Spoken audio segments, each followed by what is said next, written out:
It's a great day to be alive, isn't it? Oh, look at all the new faces that are here now. Hello, beloveds. Welcome. Welcome, welcome. Oh, man, it's so good to be here. So, there's a shopping center over in Grover Beach, and it is Nan's Pre-Owned Books and Laundromat Thrift Shop. Have you guys been over there and noticed that? Well, they have this awesome marquee. And recently, this week, I read that they have a pet termite and its name is Clint Eats Wood. And it's there. I'm not kidding. Don't groan at me. On the other side, it said, baby ghosts go to day scare. Oh, man. Tough crowd. Dang it. All right. Well, now that I know you're awake, let's start over. So the theme for the month of October is creating affluence. And this week, the topic is I'm a mighty money magnet. Now, I just like saying that. Something happens to me when I say it. It's like when you eat a lemon drop, right? Or in your jaws just go zing. Like that's what happens inside when I say I'm a mighty money magnet. I feel it and I just like saying it just flows out, doesn't it? Those words just flow out and there is a sense of joy and goodness that bubbles up from my toes, which I love, right? I'm a mighty money magnet. And then to hear you all say it back, wow, powerful, powerful. So that is our topic for today. Now, we also have this amazing book of the month called Creating Affluence by Deepak, and it was written, or downloaded to him years ago, like at least 20 years, I think now, around there. And you can tell because Deepak is a young man in his picture on the back. And so anyway, this book is great because it's a thin book. How many of you already bought this book? All right, good students. So we have some more in the back, I believe, available for purchase today. And it's a $15 book. And it is so good. It's one of these books that you read through once in like an hour, So after today's talk, you could go out to the park and just read through it or read it to your friend. And then you read a little bit every day after that to remind yourself of affluence and of creating affluence. Because why? Because what we think about, we bring about. So if we're thinking about things and talking about affluence, what's going to happen to us in our lives? We're going to experience affluence, right? I'm a mighty money magnet. It's the truth. And so each week we're going through each of the A to Z steps to a richer life. And so last week was A through E, and this week is F through J, I believe. Yeah. And so it's even cool, right in the jacket, it has a little cheat sheet. And so F stands for the fact that in every failure is the seed of success. Now, what I know is that there are no failures. You cannot fail. You can't fail. There's nothing that you can do to fail. All we have are learning opportunities or stepping stones, right? Perceived failures are really well, that's the way, I'm not going to do it again, And I think that us saying, oh, I tried and I failed, that puts power into the failure. And so if we just take away that word entirely and consider that these are stepping stones, I'm on the path to my greatness. Every day in every way, I'm becoming better and better. I'm becoming more of who I came here to be. Each one of us, which is bright and shining and free and affluent and happy and energetic and whole. Yes? More of who you already are, we were born that way, and we progressively started to forget the truth of who we really are. And so here we are remembering again. So F stands for the fact that in every failure is the seed of success. And then there's G. And so G, Deepak says, stands for gratitude, generosity, God, gap, and goal. And now I want to talk about the gap, because we talk about gratitude, make a gratitude list, if you feel bad or you start to get angry and resentful, stop and think of 10 things you're grateful for. Make a gratitude list as soon as you wake up in the morning. Think about what you're grateful for. Have a journal by your bedside that you can write down 10 things you're grateful for, and do the same thing at night, right? That's easy. We've been talking about that for a long time. But I like the word gap because gratitude, generosity, God, gap, and goal. So gap, what is the gap? Hi, Reverend Diane. The purpose of entering the gap is entering that space between our thoughts on a regular basis in order to make conscious contact with the God of your understanding. So with silence, no matter how many times you cut silence in half, you still have the same. You can't wrap your mind around that, but you have to get it unconsciously, right? So in the gap, you are making conscious contact with the invisible force that is the source of all abundance, the source of all of your power, the source of your joy, and the source of your fulfillment in life. In that gap, right? And so the gap is that space between your thoughts. Studies have shown that we have somewhere between 60 and 80,000 thoughts each day. So it's noisy up there, right? It's noisy, and most of those thoughts, there's some percentage that they say are the same thoughts you had yesterday and the day before that and the day before that. What? So get this book, it's New Thoughts, right? This book, when you graduate from this book, you can get this one, and it's a lot of new thoughts. Lots of new thoughts to think about. But isn't that interesting though, right? It's noisy. And so we're called to make some time each day to get into the gap, to reduce the number of those thoughts that we're having, and to reduce that noise and get connected to the presence itself that is within us. Because we get talking and thoughts and thoughts. I mean, how many of you feel like you probably have more than that many thoughts per day?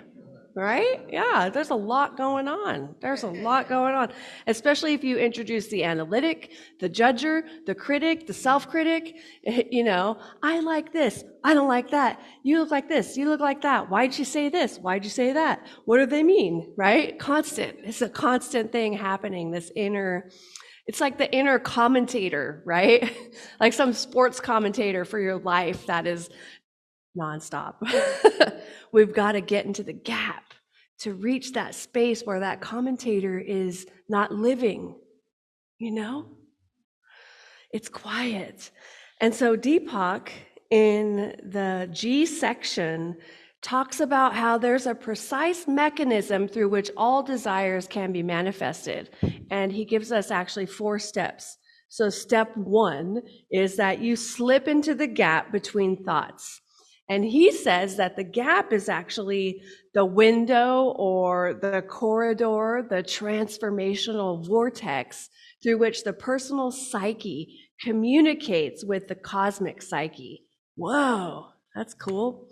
And then step 2 is that you have a clear intention of a clear goal in the gap. Okay, so you bring your intention or your goal into that gap with you.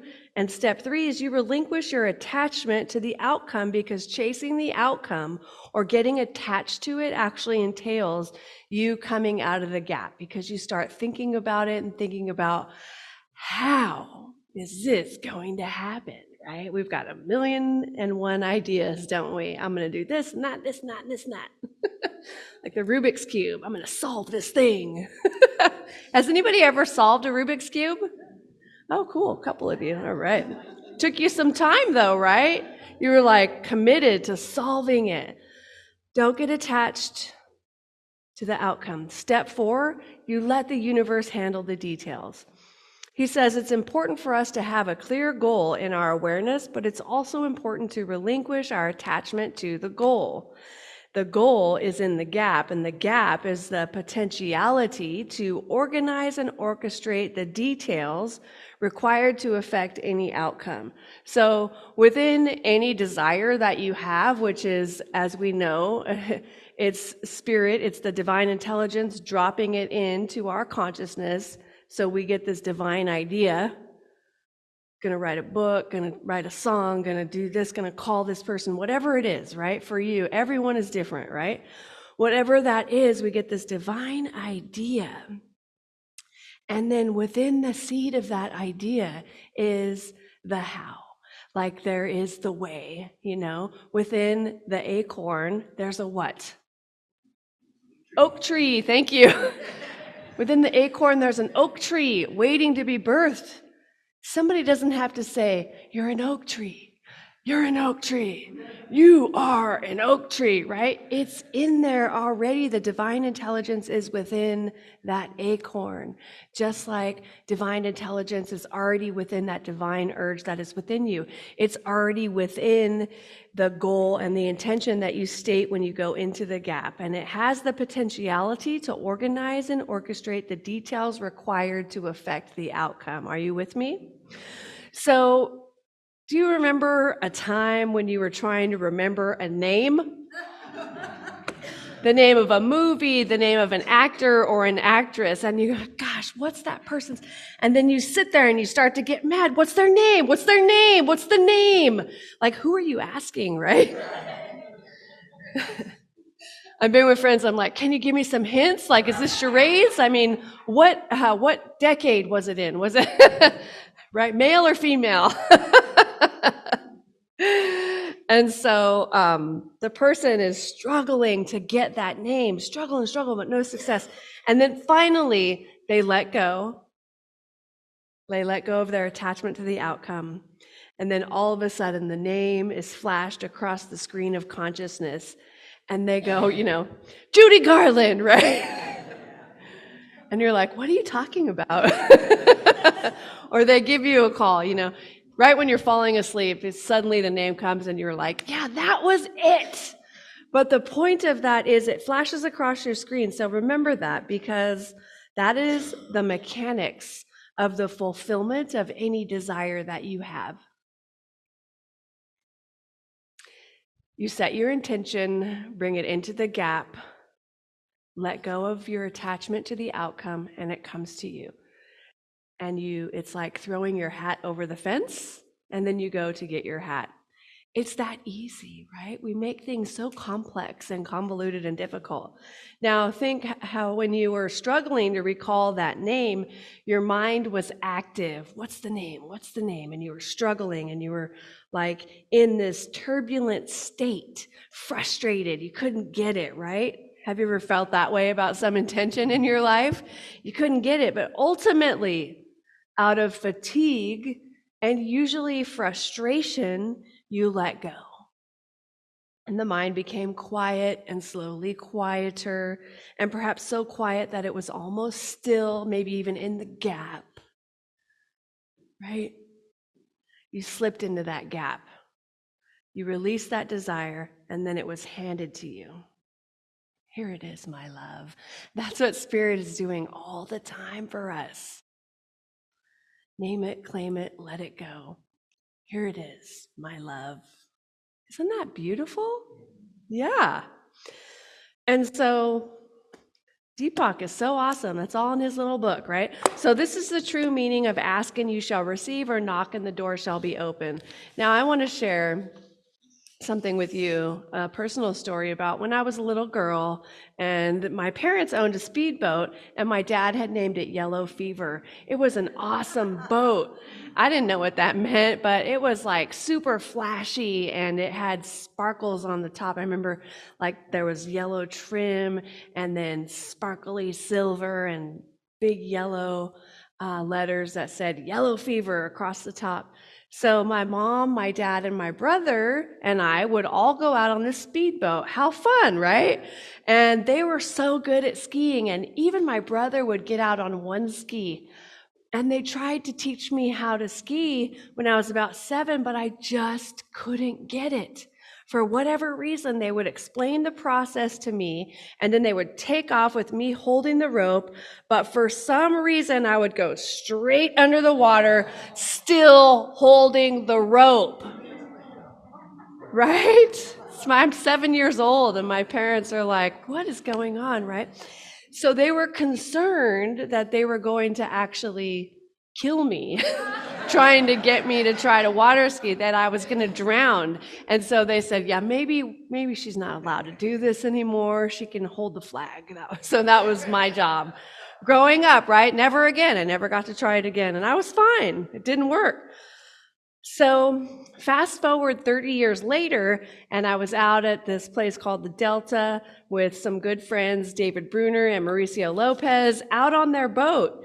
And these guys were great water skiers. They asked me if I wanted to try it. And I told them, I haven't been too successful in the past. And here's my whole story about why I can't water ski. Right? Does that sound familiar? Yeah. I can't do it. This is what happened. I go straight underwater. It just doesn't work, blah, blah, blah. Well, they were convinced that they could teach me how to ski. Mauricio was a ski instructor in a previous life. And so they're like, all right, this is what you're going to do. You're going to get out there. You're going to get into position. You're going to hold the rope out in front of you with your skis pointing up with your knees slightly bent. And then when you're ready, say, hit it. All right, so I get out there, this is what I'm doing, and I do it, I'm ready. I think this is gonna be it. Okay, hit it. And the boat is moving fast, right? It's like, oh man, anybody ever water skied? That boat is going fast, isn't it? So it's going fast, I can feel myself about to pop up, and instinctually, I try to get up myself. I pull myself up. I'm gonna do this, I got this. Well, you know how that turned out, don't you? I fell, smash right in the water. Boat circles around. They give me 2 more attempts. I'm eager and ready to do this and think I have to do something. So I get my 3 tries, and then I have to get back on the boat. Failed every time. It's the next person's turn, and I watch them, and I think, God, they make it look so easy, right? So my turn comes around again. The guys this time take me to the back of the boat, and they give me this lesson, which is me seated in position, and then they're holding my hands, and then Mauricio is on the other side, and he's holding my hands, and then he stands up, and I'm trying to stand up, and he's like, don't do it. And then he comes back, and then I go up, right? I'm like, oh, if that makes any sense to you. So I stay in the seated position, the boat speeds up, stay in position, and then I just wait. What? You mean I don't have to do anything? Just wait. Just wait. That was so profound for me. And Mauricio said some even more powerful words. You stay in position and be ready. The boat will pull you up, but you have to let the boat do the work. What did you just say? Let the boat do the work. Now, mind you, I'm in ministerial school right now, and it's like my life is a metaphor, right? I'm thinking, oh my gosh, that is so how God works in our lives. We've got to get into position, get ready, and let God do the work, let the universe do the work, right? We don't need to figure out the how. We have a divine intelligence that already knows the how. Get into position and let God do the work. So brilliant. Cool. All right, let's do this. We don't need to make things happen. We do need to make them welcome. Spiritually speaking, let God do the work. Whatever you call it, right? The universe, the thing itself, Jesus, Buddha, Allah, the force, the way, spirit, source energy, the one power, let it do the work. So I tried again. I let the boat do the work, and I popped right up. I was so happy. I was crying. I couldn't believe how easy this was. This was so easy. Wow.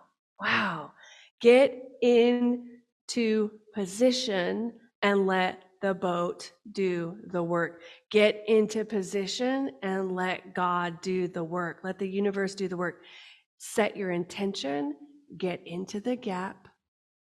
and let God do the work. Yeah.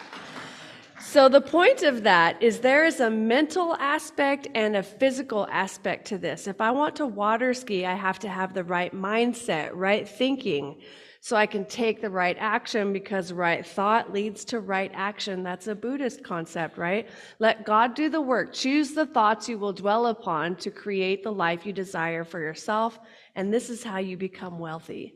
I'm a mighty money magnet. But Reverend Elizabeth, I'm not a mighty money magnet. I'm actually having a temporary financial setback. Yes, I'm a mighty money magnet. That might be the fact, but the truth of you is that you are a mighty money magnet. But Reverend Elizabeth, I don't feel like a mighty money magnet. Well, sometimes people will say, I keep affirming this and I'm not really experiencing it in my life. So I'm going to read to you from the definition of affirmation in the glossary of the Science of Mind textbook. Ernest Holmes reminds us that to affirm anything is to state that it is so, and to maintain this as being true in the face of all evidence to the contrary. Human thought can only affirm, for even at the moment of denial, it is affirming the presence of that which it denies. What did you say? I'll say it again. Human thought can only affirm. Human thought can only affirm. So even at the moment of denial, we're actually affirming the presence of that which we're denying by speaking it. We're speaking it into existence. Abracadabra, I create with my word. Abracadabra.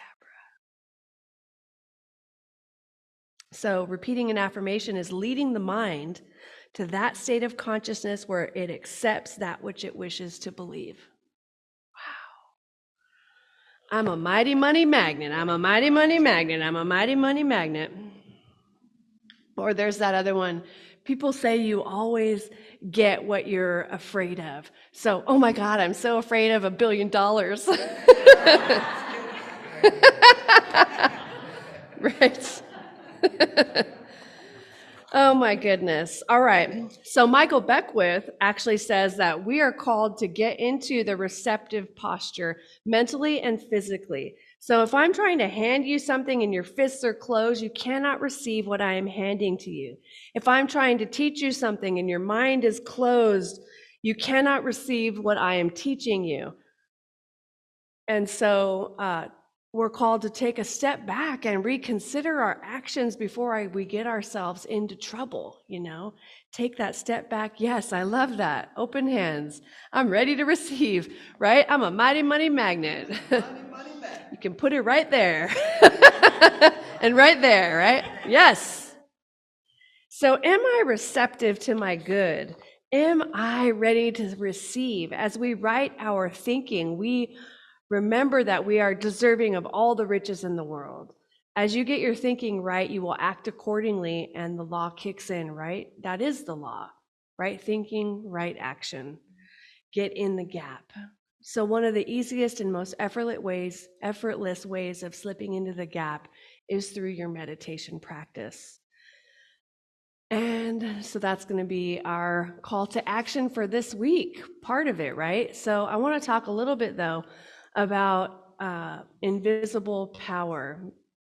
So our invisible power is everywhere. One presence, one power, one life, one God.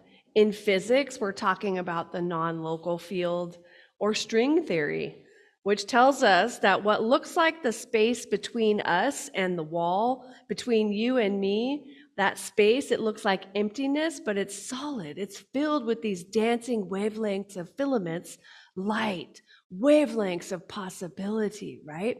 It's all dancing around. So there's all of these wavelengths of possibility that have been woven together to actually form a thing. And this thing is called a thought. So a thought impressed into this substance is like putting your fist into Play-Doh or molding or creating something with aluminum foil. It leaves an impression.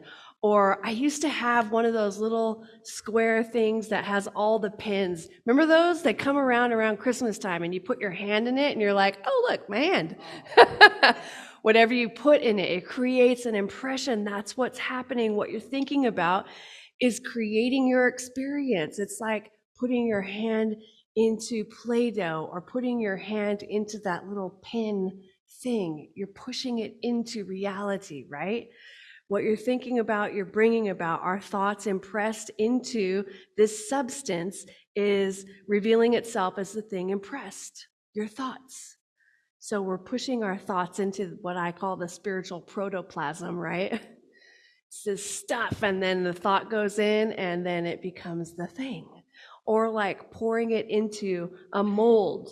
Does anybody, or did you ever have like a copper mold growing up, like a copper fish or some other design that your mother would pour Jello in or pour cake batter in, and then it would come out, ta-da, a fish. It's just like that, right? We're pouring it into a mold. The thoughts that we think are the mold, and the spiritual protoplasm is going into that, and it's going to result in the thing that you've been thinking about. Are you with me? Yeah, let's take a deep breath. Oh, yeah. So in foundations class, we did an exercise with aluminum foil, and students are given a sheet of foil, and they get 3 minutes to create something from it, anything. And then we share what we create, and then we take it apart and create something new. And a couple years ago, I saw Travis take a piece of aluminum foil and put it over his face. And I was fascinated because he turned the foil and it was his face. Like he left the foil, but the impression of his face was still there. It's the same thing, right? We leave an impression. We leave an impression with our thoughts. So Thomas Edison said, "I know this world is ruled by infinite intelligence. Everything that surrounds us, everything that exists, proves that there are infinite laws behind it. There can be no denying this fact. It is mathematical in its precision." Mathematical. So there are invisible laws like gravity. You can't see gravity, but it's working anyway. When you got up this morning, you didn't have to ask gravity to have your feet stick to the floor. Please, God, let gravity work today. You just got up out of bed and expected it. There's an expectation, yes? There's an expectation. If it was dark when you woke up this morning, you walked over and flipped a switch. You were counting on the invisible law to bring light, and you fully expected it to work. You didn't think, well, I sure hope this works. I need some light in here. Or you weren't surprised that it came on. Lights worked. You expected that invisible law of electricity to be working for you. The same is true for these spiritual laws. If you've ever gotten on a plane in your entire life, you were expecting the invisible law of aerodynamics to work so that a heavy thing could fly through this thing that we call air. How's that work? You don't need to know how. It just works. And you get on a plane and you expect it to work. You're not surprised. Are you? Yes. No. Yes. It's something to be in awe of and amazing when you're in the air. It's like, wow, I'm flying right now. This is cool. It's not surprising, though. It's mathematical in its precision. 2 + 2 is always 4. This is called a non-invertible truth. It doesn't change by circumstance.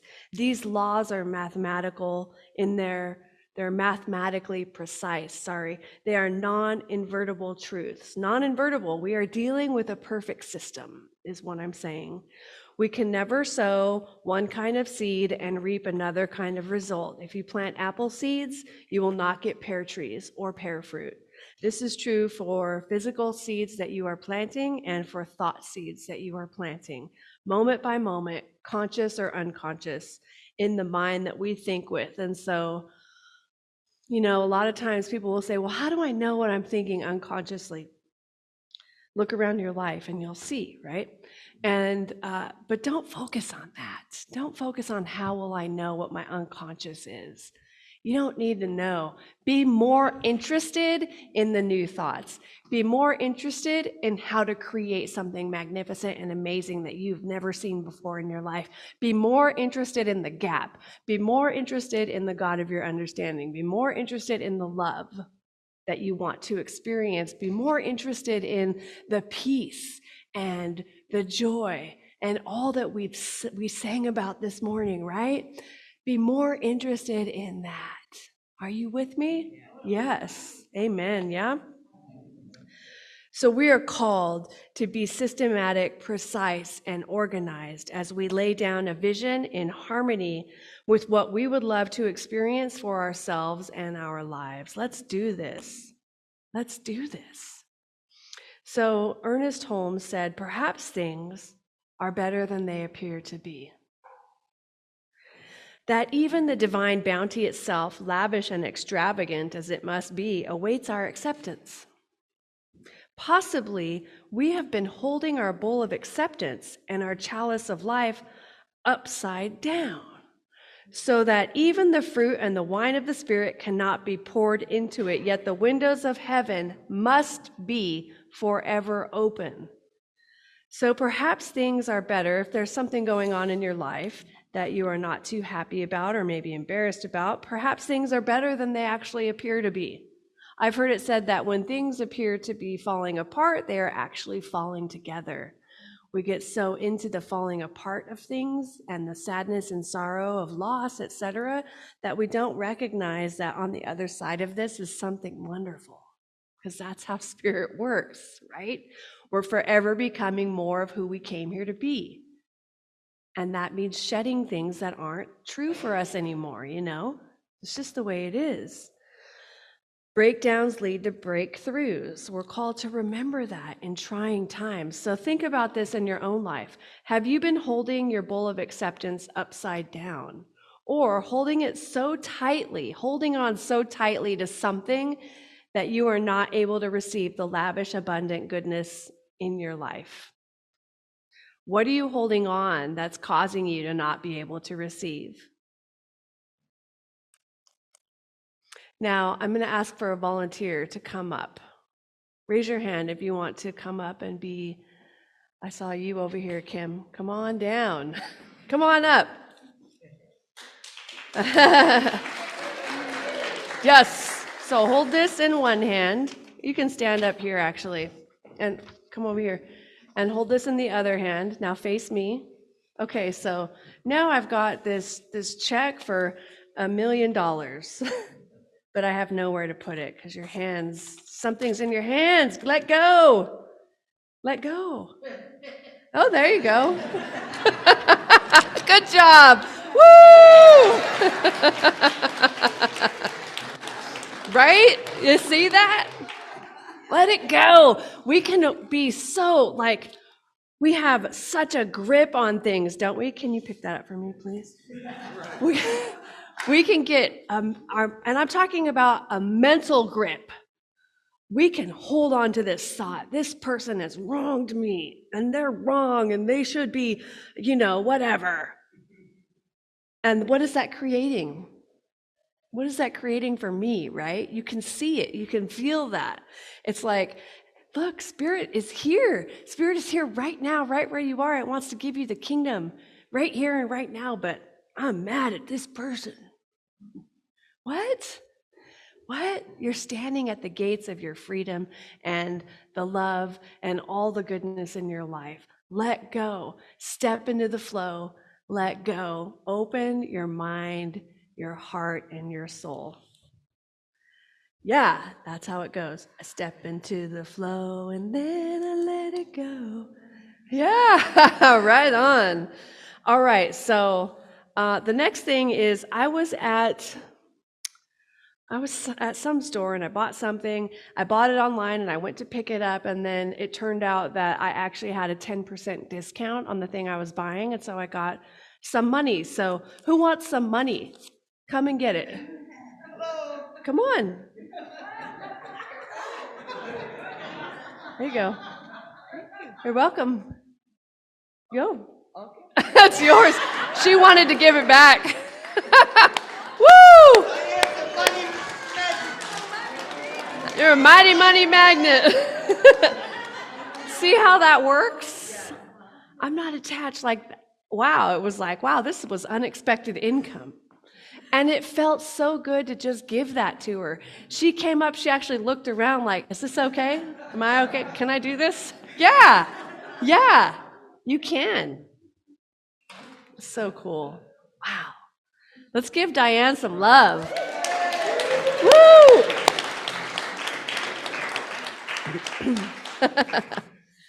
All right, friends. We're going to wrap it up here. So the purpose of entering the gap, the space between your thoughts on a regular basis, is to make conscious contact with God. With silence, no matter how many times you cut it in half, you still have the same thing. In the gap, you are making conscious contact with the indivisible force that is the source of all abundance, the source of your power, your joy, your fulfillment in your life. The gap is the space between your thoughts. We think a lot of thoughts every day, and it can be noisy. So the invitation and call to action this week is to make time each day to get into the gap, to reduce the number of those thoughts you are having. 10 minutes. You can do that, right? 10 minutes in the morning, 10 minutes at night, and then insert more throughout the day or add more time as it feels comfortable. But commit to that 10 minutes. Can you do that this week? Yeah. That's your mission, should you choose to accept it. And then lastly, please repeat after me. I'm a mighty money magnet. I'm a mighty money magnet. I'm a mighty money magnet. Now turn to someone near you and say to them, I'm a mighty money magnet. And then turn to someone else and say it to them. I'm a mighty money magnet. And turn to someone else and say it to them. I'm a mighty money magnet. I'm a mighty money magnet. I'm a mighty money magnet. Woo! How does that feel? Mighty money magnet. Mighty money magnet. All right, beloveds, and now we're going to move into our prayer pose. Yeah, prayer pose. So just put down whatever you have in your lap and stretch your arms, maybe scratch your nose. Scratch your nose. Don't stretch your nose, scratch it. Yeah.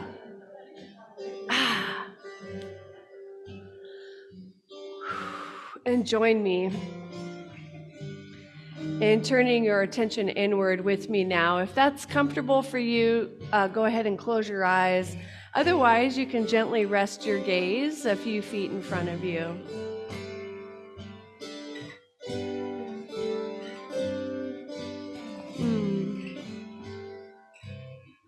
And come to that place within with me. Join me in that beautiful and magnificent, vast field of love. And feel that presence that is within each one of us right here and right now. Can you sense the love that you already are? Can you sense that place of joy, fulfillment, peace, all of the riches that you desire right within you? It's like this wellspring of good radiating out from you. It's illuminating every single cell in your body. It is illuminating your mind. It is illuminating all of our thoughts. Till we feel this lightness of being. And in this lightness of being, I know and remember with every fiber of my being that spirit is all that there is, that this presence of love is all that there is. And it is always here within me, just as it is always here within each individual. We might take our attention off of it because the ego tries to make us think about other things, but the truth is that this presence is always here. Right within us, we have access to it always. And it always has access to us. We are made of the same stuff. We were made in the image and likeness of the divine. We couldn't be separate from it if we tried. And I'm so grateful to remember this truth, because even speaking this word out is like a glorification of the beauty of this life. I'm so grateful that I was birthed into existence, that I've got this body temple that is working for me, and I know that this is true for each individual here. What a gift, this body that houses this soul. I'm so grateful, and I'm so grateful to know that everything I desire for myself in my life, so long as it is for the good of all, will be made manifest. And that is just the way that it works. It is exactly how it works. That's the law. It couldn't work another way if we wanted it to.